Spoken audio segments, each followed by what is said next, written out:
তুমি যদি মৌমাছি হতে, আমি একটা আস্ত ফুলের বাগান দিয়ে দিতাম তোমার জন্য, যেখানে রঙিন পাপড়ি আর শিশিরের গান শুধু তোমার জন্য হাহাকার করত। তুমি যদি নদী হতে, আমি তোমার তীরে ছোট্ট নৌকা ভাসিয়ে দিতাম, যেখানে রাতের চাঁদ আর দিনের আলো তোমার জলে মিলিত হয়ে গল্প বলতো। তুমি যদি পাখি হতে, আমি আকাশের খোলা বাতাস খুলে দিতাম তোমার জন্য, যেখানে ঝর্ণার সুর আর বনের গন্ধ তোমার ডানার সঙ্গে নাচত।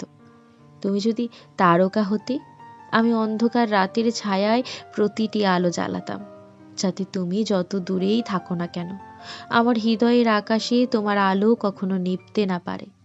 তুমি যদি কেবল তুমি হও, আমি নিজের সমস্ত দিন রাত হাসি আর কান্না তোমার কাছে ভরসা দিয়ে দিতাম, কারণ তুমি হলে আমার সব কিছু, আমার ভালোবাসার শেষ প্রান্ত।